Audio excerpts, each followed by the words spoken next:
Hello বন্ধুরা, সকলকে স্বাগতম জানাই স্টাডি ফর টপ চ্যানেলে।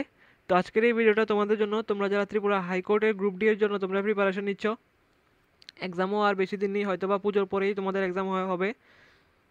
তো আজকের এই ভিডিওটার মধ্যে কিছু ইম্পর্টেন্ট কোশ্চেন রয়েছে হাইকোর্টের গ্রুপ ডি পরীক্ষার জন্য, যেগুলি থেকে পড়লে আশা করি একটা না একটা কমন পড়বেই তোমাদের। তো ভিডিওটা শুরু করার আগে বলে দিই, যদি তোমরা হাইকোর্টে গ্রুপ ডি এর নোটস নিতে চাও, তো আমাদের কাছে নোটস অ্যাভেলেবেল রয়েছে, একেবারে লোয়েস্ট প্রাইসে আমরা নোটস প্রোভাইড করছি। তো আমাদের সাথে হোয়াটসঅ্যাপ অথবা টেলিগ্রামে যোগাযোগ করে নোটসগুলি নিতে পারো। আমাদের হোয়াটসঅ্যাপ আর টেলিগ্রাম নাম্বার ভিডিও ডেসক্রিপশনে পেয়ে যাবে।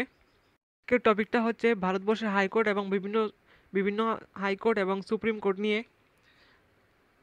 হাইকোর্ট এবং সুপ্রিম কোর্টের থেকে একটা না একটা বা দুইটা প্রশ্ন থাকতে পারে। তো আজকের প্রথম প্রশ্ন হচ্ছে, ভারতের সর্বোচ্চ বিচারালয় কোনটি? আমরা শুধু আজকে আনসারগুলি বলে দেবো। তো কারেক্ট আনসার ইজ, এটা সবাই জানো, সুপ্রিম কোর্ট। নেক্সট কোশ্চেন, ভারতের সুপ্রিম কোর্ট কোথায় অবস্থিত?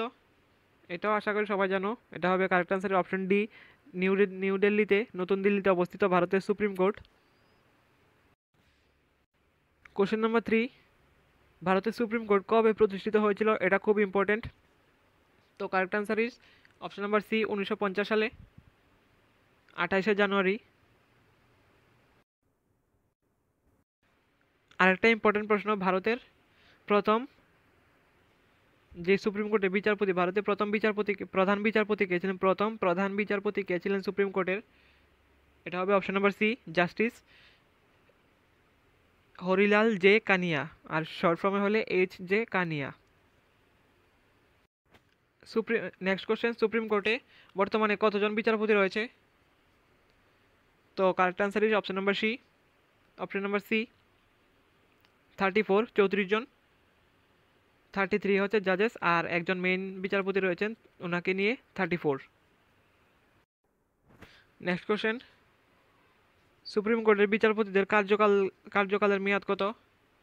65 বছর, অর্থাৎ তাদের 65 বছর পূর্ণ হওয়া পর্যন্ত তারা বিচারপতি পদে থাকতে পারেন।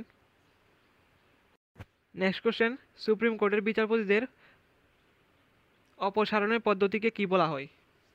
তো correct answer is option number C, option number C, সংসদের ইমপিচমেন্ট।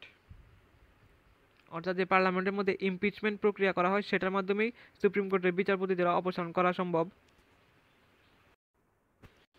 আরেকটা ইম্পর্টেন্ট প্রশ্ন, সুপ্রিম কোর্টের প্রথম মহিলা বিচারপতি কে ছিলেন? এটা correct answer option number C, justice M Fathima বিবি।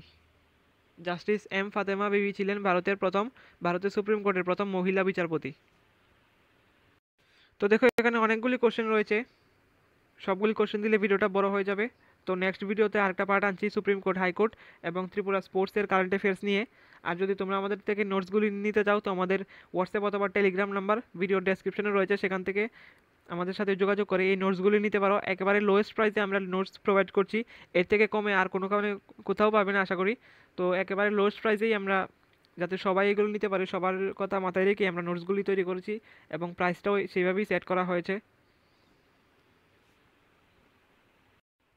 তো আজকের ভিডিওটা এতটুকুই। এরকম ইনফরমেটিভ ভিডিও সবার প্রথমে পাওয়ার জন্য সাবস্ক্রাইব করুন আমাদের চ্যানেলকে।